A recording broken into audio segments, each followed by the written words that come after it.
हम लोगों ने लास्ट क्लास में कंपोनेंट निकालना सीखा था। कंपोनेंट में हम लोग क्या देख रहे थे, कोई भी वेक्टर है, अब उसमें कुछ हम लोग फ्रीक्वेंटली चीजों को लिखना शुरू करेंगे। मैं एक एग्जांपल से पहले चीजों को रिकॉल कर देता हूँ, फिर इसमें कुछ और टिपिकल सेक्शन भी हम लोग इसका देखेंगे।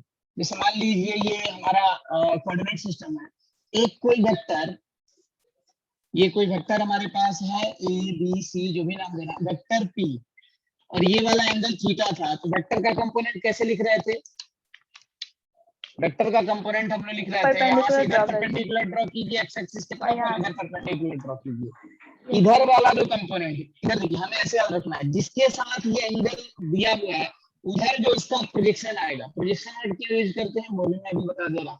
ये वाला लेंथ कितना लिखेंगे, अगर इसका मैग्नीट्यूड p है तो ये वाला लेंथ p cos थीटा, और ये होगा p sin थीटा, मतलब ये वाला लेंथ जो हो जाएगा p sin थीटा। आपको बस ये लिखने आना चाहिए, बाकी आप आई कैप जे कैप में चीजों को क्या कर सकते हैं, ऐड कर सकते हैं।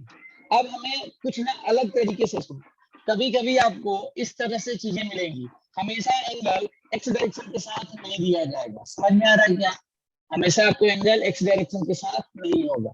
इसको देखिए तो कैसे करेंगे, मान लीजिए हमारे पास ये वेक्टर दिया हुआ है, कुछ भी वेक्टर ले लेते हैं, वेक्टर ए वेक्टर है, वेक्टर ए, और इसका मैग्नीट्यूड दिया हुआ है हमारे पास, magnitude of vector a is 10 unit दिया हुआ है ये वेक्टर का मैग्नीट्यूड, और ये वेक्टर ए वाई एक्सिस के साथ कितना एंगल बना रहा है, 30 डिग्री। ये वेक्टर ए वाई एक्सिस के साथ एंगल बना रहा है 30 डिग्री।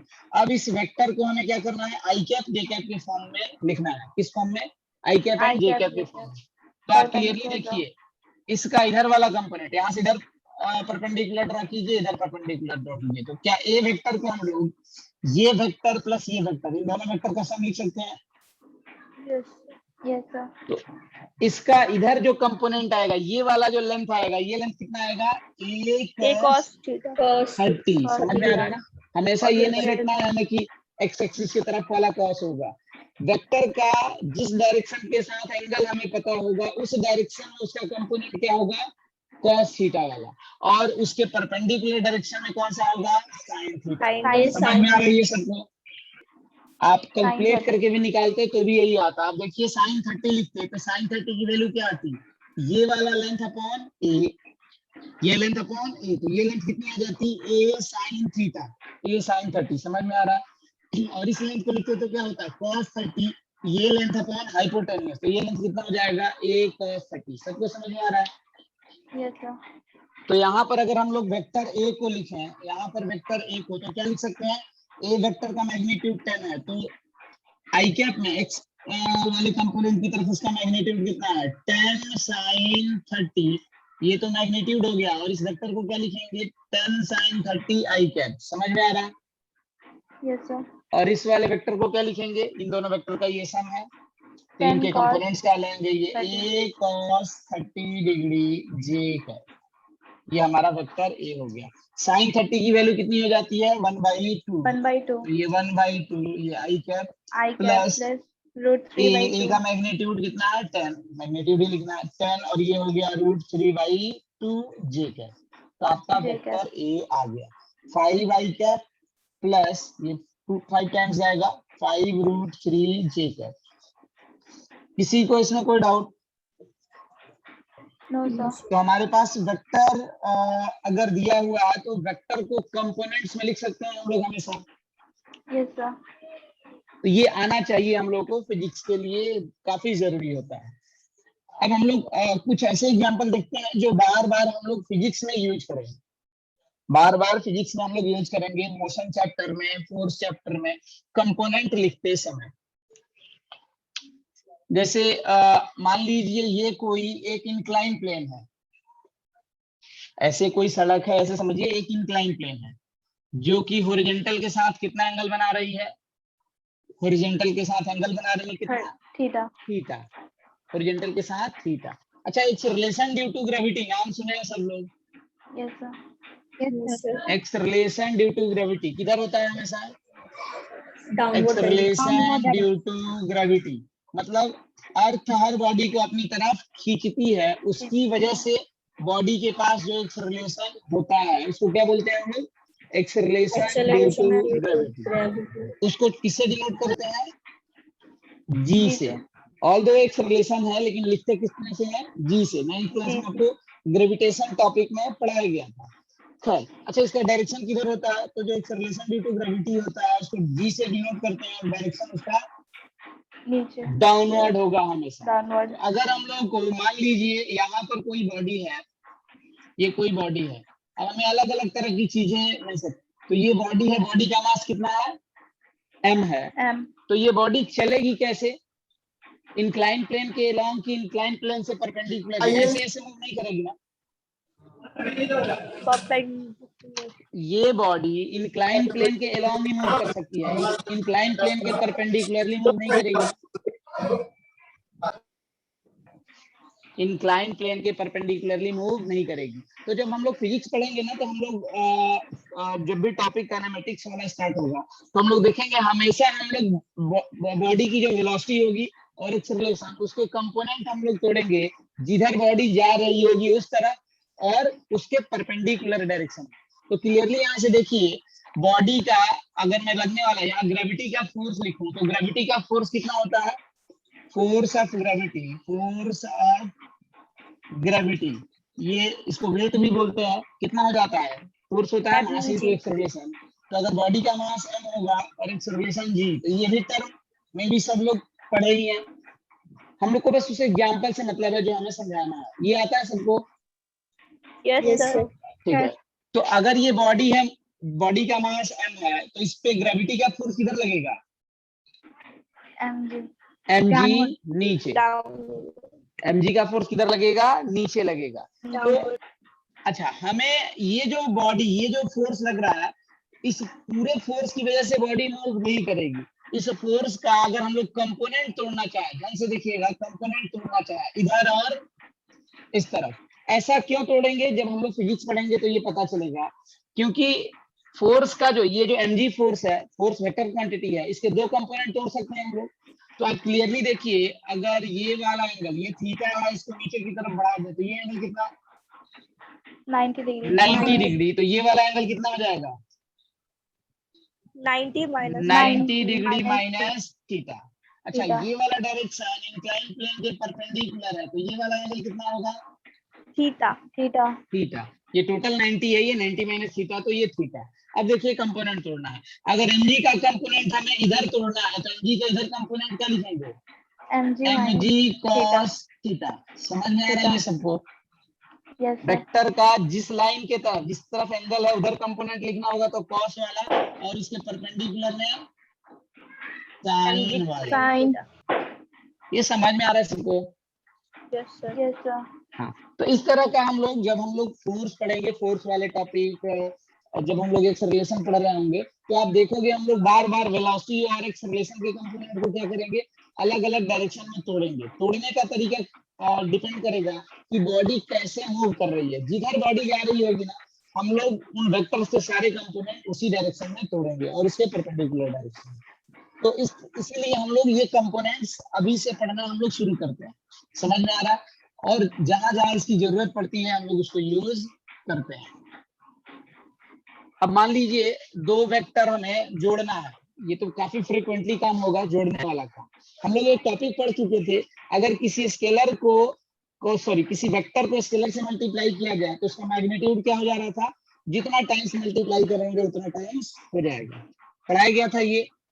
अगर ये कोई वेक्टर है ए और हमें 2a वेक्टर ड्रॉ करना है, तो 2a वेक्टर, एक वेक्टर है बी जो किसके बराबर है? 2a वेक्टर के बराबर। तो ये वेक्टर कितना होगा? a के मैग्नीट्यूड का दुगना होगा और डायरेक्शन वही रहेगा। तो ये वेक्टर कौन सा हो जाएगा? ये वेक्टर हो गया 2a वेक्टर। 2a। ये बताया गया था ना सबको? Yes sir. ठीक है। तो इसको अगर आई कैप जे कैप वाले फॉर्मेट में लिखना हो हमको, जैसे मान लीजिए कोई वेक्टर हमारे पास है a, I cap plus 2j cap, और हमसे बोला जाए 3a वेक्टर को, वेक्टर a ये है, हमें 3a वेक्टर लिखना है, तो एक्चुअल में हम लोग क्या कर रहे हैं? वेक्टर को किससे मल्टीप्लाई कर रहे हैं? 3 से स्केलर से। 3 से। स्केलर से मल्टीप्लाई कर रहे हैं, तो वेक्टर a की जगह पर क्या हो जाएगा? ये i cap i plus cap 2j 2j cap. तो इसका मैग्नीट्यूड भी क्या होगा? उतना ही टाइम्स बढ़ जाएगा, तो ये वैल्यू कितनी हो जाएगी 3i 3i cap I cap plus plus 2j cap. 6j cap. किसी को कोई दिक्कत इसमें? No No, sir. sir.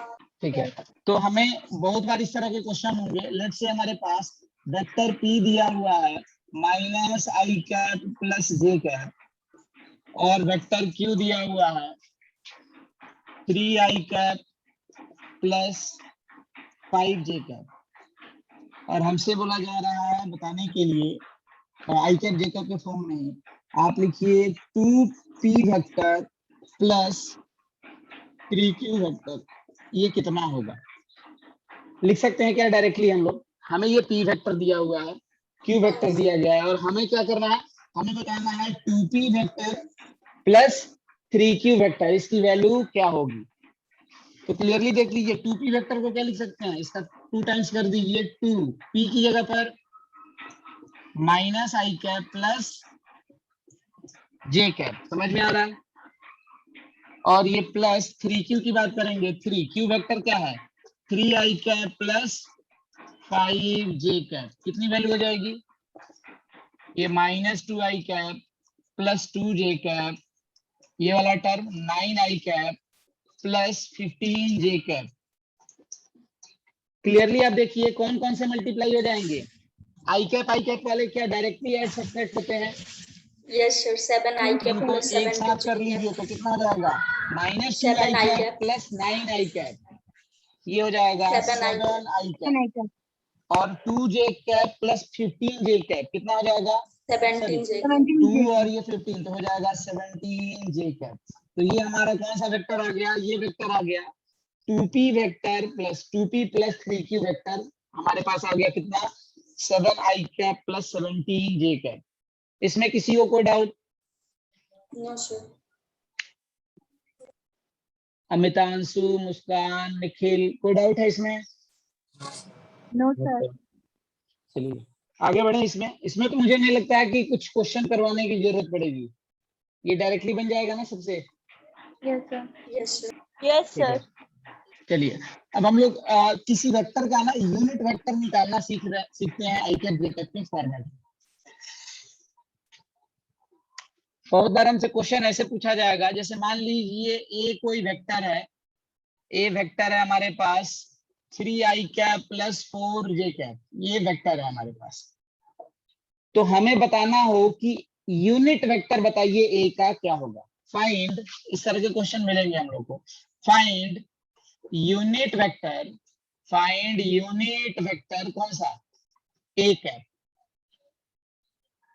A cap का मतलब, मैं तो यहाँ लैंग्वेज लिख दिया था, डायरेक्टली ए कैप भी लिख देते तो भी चल जाता। ए कैप का मतलब क्या हुआ, ए डायरेक्शन का यूनिट वेक्टर निकालिए। ए का मैग्नीट्यूड अभी कितना है अगर मैं आपसे पूछूं तो? ए का मैग्नीट्यूड 1 है कि नहीं है? ए का मैग्नीट्यूड कितना है, ये वेक्टर ए है, कोई vector i cap j cap के फॉर्म में लिखा हुआ है तो उसका मैग्नीट्यूड कितना होगा, अंडर रूट आई वाले का स्क्वायर जो कोफिशिएंट है प्लस जे का जो कोफिशिएंट है उसका स्क्वायर। ये पढ़ाया जा चुका है। yes. अगर वेक्टर ये है तो इसका मैग्नीट्यूड कितना होगा, आप क्लियरली देखिए, ये 3i कैप, ये 4j कैप। तो एक्चुअल में ये दोनों वेक्टर कैसे है, ऑर्थोगोनल है, एक दूसरे पे परपेंडिकुलर है, तो रिजल्टेंट क्या होगा, पहले के मैग्नीट्यूड का स्क्वायर अंडर रूट पहले के मैग्नीट्यूड का स्क्वायर प्लस दूसरे के मैग्नीट्यूड का स्क्वायर। कोई दिक्कत इसमें किसी को? तो ए का मैग्नीट्यूड कितना है अभी, 3 स्क्वायर प्लस 4 स्क्वायर, कितना हो जाएगा 9 प्लस 16 25, यानी कि 5 यूनिट आएगा। तो अभी ए वेक्टर यूनिट वेक्टर है कि नहीं है? नहीं है। यूनिट वेक्टर की खासियत क्या है, यूनिट वेक्टर ऐसा वेक्टर जिसका मैग्नीट्यूड 1 होना चाहिए, 1 होना चाहिए और डायरेक्शन उसी को। तो ए, हमें यूनिट वेक्टर लिखना है ए वेक्टर का, तो ए वेक्टर का यूनिट वेक्टर लिखना है तो उसको लिखने का तरीका क्या है, वेक्टर ए को उसके मैग्नीट्यूड से क्या किया जाए, डिवाइड किया जाए। ये पढ़ाया जा चुका है। तो अगर हमारे पास आई कैप जे कैप के फॉर्मेट में हमारे पास वेक्टर दिए हुए हैं तो उसका मैग्नीट्यूड लिखने में आता है। अब आपको करना क्या है, ए वेक्टर को उसके मैग्नीट्यूड से क्या कीजिए, डिवाइड कर दीजिए। कोई डाउट किसी को? No sir. ए वेक्टर कितना है हमारे पास, ये 3i cap plus 4j cap, ये हो गया वेक्टर ए। और कितने से डिवाइड कर देना, ए के मैग्नीट्यूड से। तो किसी वेक्टर को स्केलर से मल्टीप्लाई कीजिए। एक्चुअल में आप इसको ऐसे बोल सकते हैं, 5 से या तो डिवाइड किया गया या फिर 1/5 से क्या किया गया, मल्टीप्लाई किया गया। समझ में आ रहा है? Yes sir. तो ये टर्म कितना आ जाएगा, ये हो जाएगा 3/5 i cap plus 4/5 4/5 j j cap. Cap. ये जो वेक्टर है ये क्या है, ये है यूनिट वेक्टर अलोंग ए पर। वेक्टर के अलोंग का ये क्या है, उस डायरेक्शन का ये यूनिट वेक्टर है। और आप क्लियरली देख सकते हैं इसका मैग्नीट्यूड निकाल के, इसका मैग्नीट्यूड कितना आना चाहिए, 1। 1 आना चाहिए।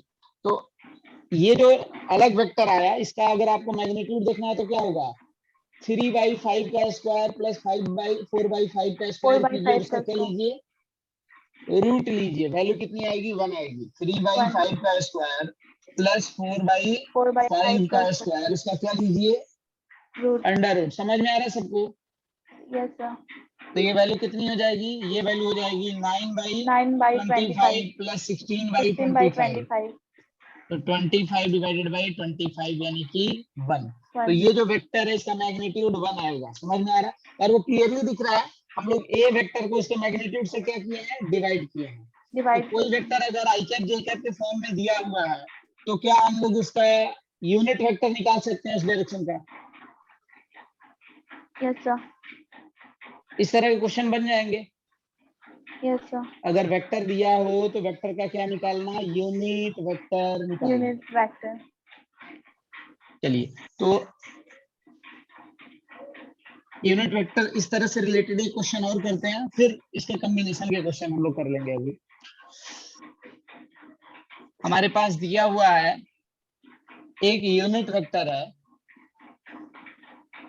ए कैप एक यूनिट वेक्टर है दिया हुआ है, इसमें इसकी वैल्यू 0.5 आई कैप या फिर 0.6 आई कैप प्लस सी जे कैप, ये टर्म हमारे पास दिया हुआ है। 0.6 आई कैप प्लस सी जे कैप। सी यहाँ पर कांस्टेंट है, समझ में आ रहा है ना, मैग्नीट्यूड वाला। और बोला जा रहा है यहाँ पर ए क्या है, ए कैप एक यूनिट वेक्टर है। समझ में आ रहा है?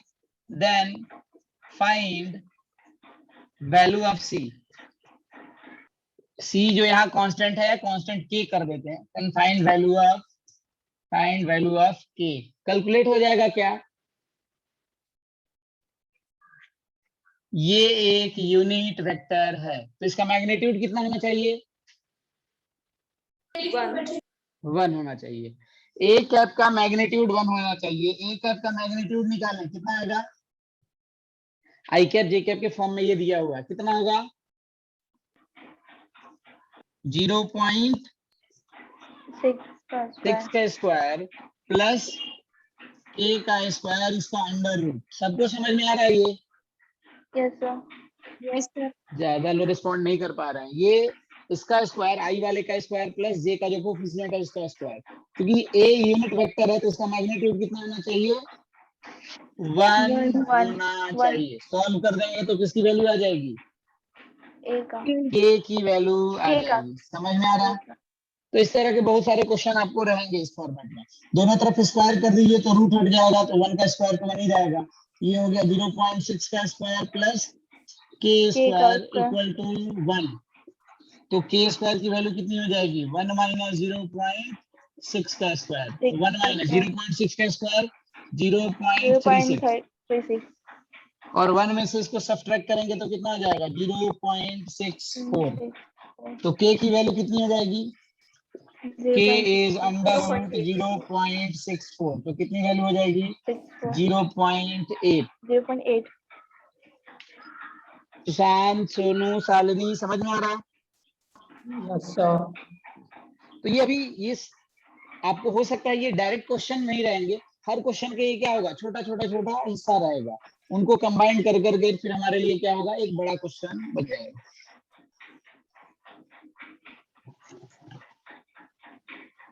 तो मैं क्वेश्चन दे रहा हूँ, ये दोनों चीजें अगर समझ में आई हैं तो इन दोनों को कंबाइन करके मैं क्वेश्चन दे रहा हूँ, इसको बनाइए आप लोग।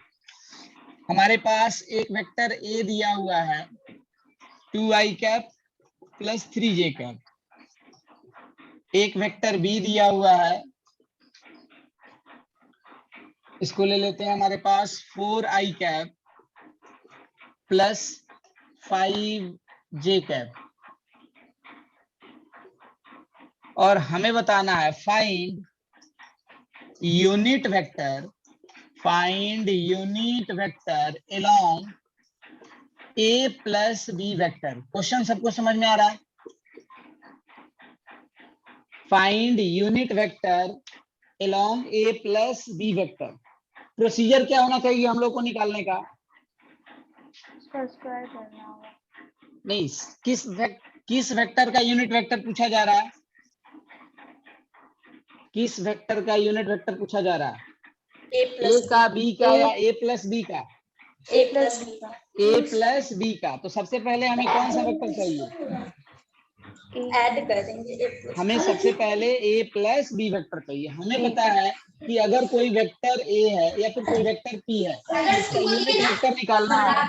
ऑडियो म्यूट कर लीजिए।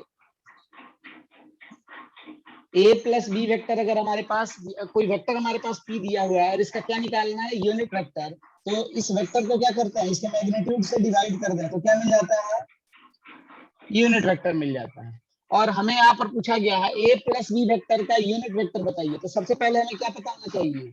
ए प्लस बी वेक्टर। और फिर ए प्लस बी वेक्टर का क्या निकालेंगे हम लोग? मैग्नीट्यूड। और फिर उस वेक्टर को मैग्नीट्यूड से क्या कर देंगे? डिवाइड कर देंगे। ये नहीं समझ में आ रहा क्या बहुत लोगों को? जिनको डाउट है बताते चलिए। अब देखिए, वेक्टर में हम लोग उस जोन में एंटर कर रहे हैं जहां पर हमें अब क्वेश्चंस नहीं करने होंगे ज्यादा। बन जाएगा ये। क्या किया जाएगा जल्दी से बताइए। सबसे पहले क्या करें? ए प्लस बी वेक्टर निकालें। ए प्लस बी वेक्टर कितना हो जाएगा? डायरेक्टली ऐड कर देंगे तो क्या आई वाले ऐड हो जाएंगे? 2i cap plus 4i cap. अगर लिखना चाहते हैं तो लिख लीजिए, ये 2i cap plus 3j cap. ये हो गया vector a plus vector b कितना? 4i cap plus 5j cap. तो ये वैल्यू कितनी हो जाएगी? 2i cap plus 4i cap 6i cap and 3j cap plus 5j cap 8j cap. ये कौन सा वेक्टर आ गया? ए प्लस बी वेक्टर। तो आप देखिए, हमें निकालना है ए प्लस बी वेक्टर जिधर भी डायरेक्शन है उसका, उस डायरेक्शन का हमें यूनिट वेक्टर चाहिए। तो हमें ए प्लस बी वेक्टर आ गया। हम अगर ए प्लस बी वेक्टर का मैग्नीट्यूड निकालते हैं और उससे डिवाइड कर दें तो क्या निकल जाएगा? ए प्लस बी वेक्टर की डायरेक्शन का यूनिट वेक्टर। तो अगला टास्क हमारा क्या होगा? ए प्लस बी वेक्टर का मैग्नीट्यूड निकालना। कितना होगा? ए प्लस बी वेक्टर ये है, इसका मैग्नीट्यूड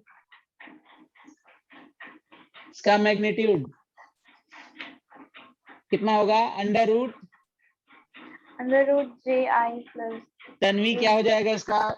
ए प्लस बी वेक्टर का magnitude under root 6 square plus 8 square. तो ये वैल्यू कितनी हो जाएगी? ये हो गई 36 प्लस 64, यानी कि अंडर रूट 100, यानी कि ये वैल्यू आ जाएगी 10 यूनिट। ठीक है। तो ए प्लस बी वेक्टर का मैग्नीट्यूड आ गया 10 और ए प्लस बी वेक्टर ये है। और हमें क्या निकालना है? Unit vector along a plus b vector कितना होगा? ये ए प्लस बी वेक्टर को क्या करें? उसके मैग्नीट्यूड से डिवाइड कर दें। समझ में आ रहा है सबको? Yes sir. लिख दीजिए, आंसर आ जाएगा। What is a plus b vector? 6i cap plus 8j cap divided by a plus b vector का मैग्नीट्यूड कितना है? 10। ये आपका आ गया unit vector along a plus b vector. तो ये कितना हो जाएगा? 10 से डिवाइड कर देंगे तो ये हो जाएगा 3/5। समझ में आ रहा है?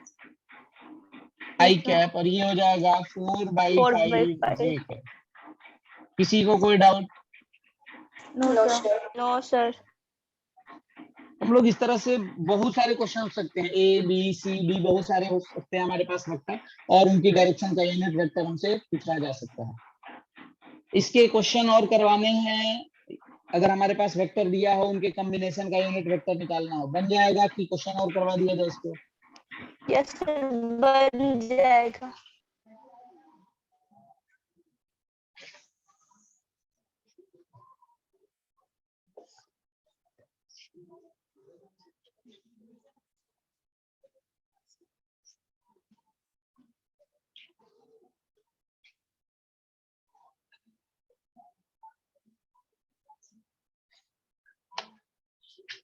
जब कंपोनेंट ऑफ वेक्टर वाले फॉर्म में ना बहुत सारे वेक्टर्स को जोड़ने का, अगर हमारे पास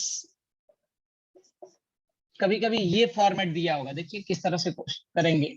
हमारे पास मान लीजिए ये एक्स डायरेक्शन है, ये वाई डायरेक्शन है, दो वेक्टर दिया गया है, ये वेक्टर ए है और ये वाला एंगल हमारे पास दिया हुआ है इसका लेट्स से 30 डिग्री, और ये वेक्टर है हमारे पास वेक्टर बी,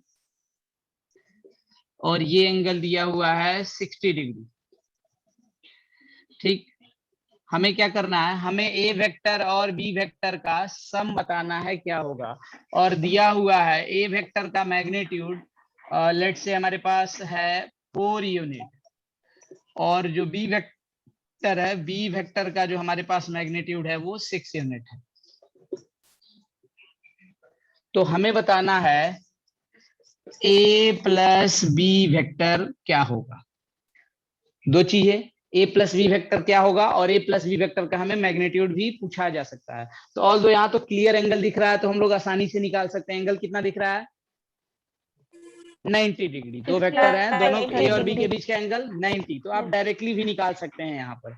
समझ में आ रहा? लेकिन हम लोग इसको दूसरे तरीके से करना चाह रहे हैं। मैं जानबूझ के ये एंगल 90 लिखा हूं, अगली बार ये एंगल हम लोग कुछ और कर देंगे। तो सबसे पहले देखिए, तरीका हम लोग लास्ट क्लास में भी डिस्कस कर रहे थे।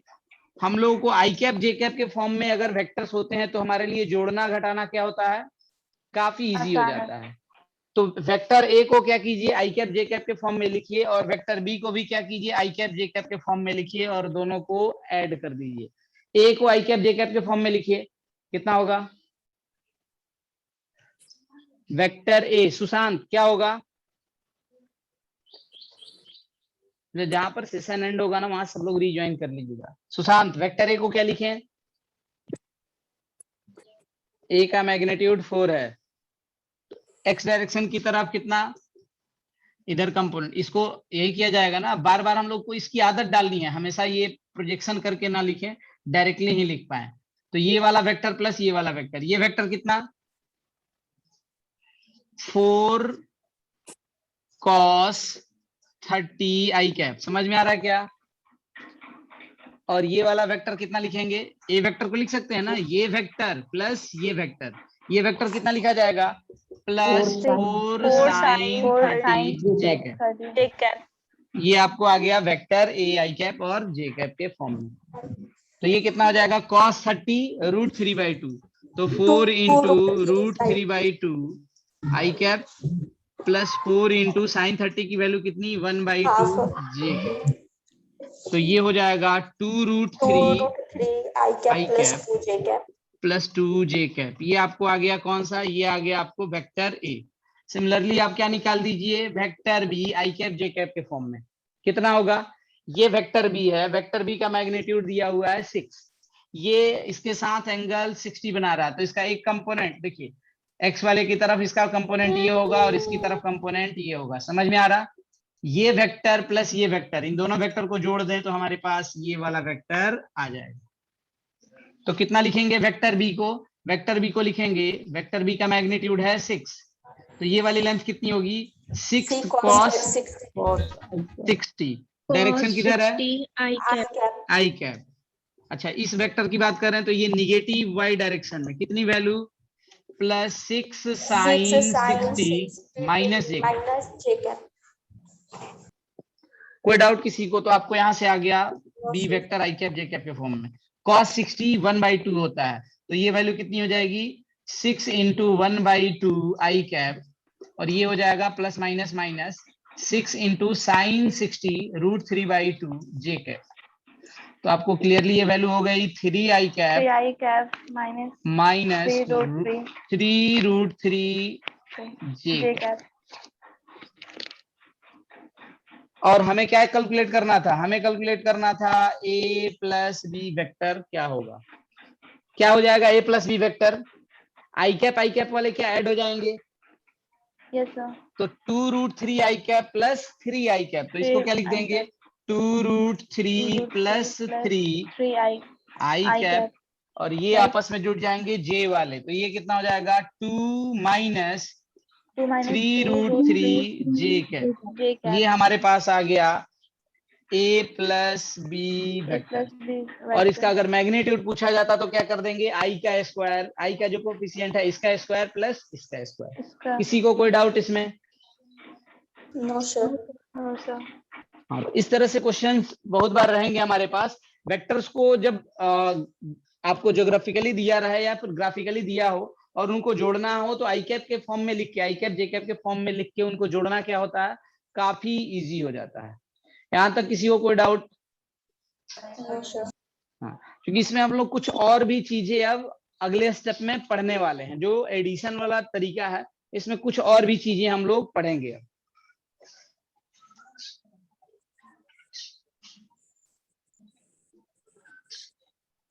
काम कीजिए सब लोग ना, दोबारा इसी लिंक से ना रीज्वाइन कर लीजिए, वैसे भी ये सेशन अभी एंड होगा, रीज्वाइन कर लीजिए, इसके बाद हम लोग नया वाला टॉपिक स्टार्ट कर देते हैं।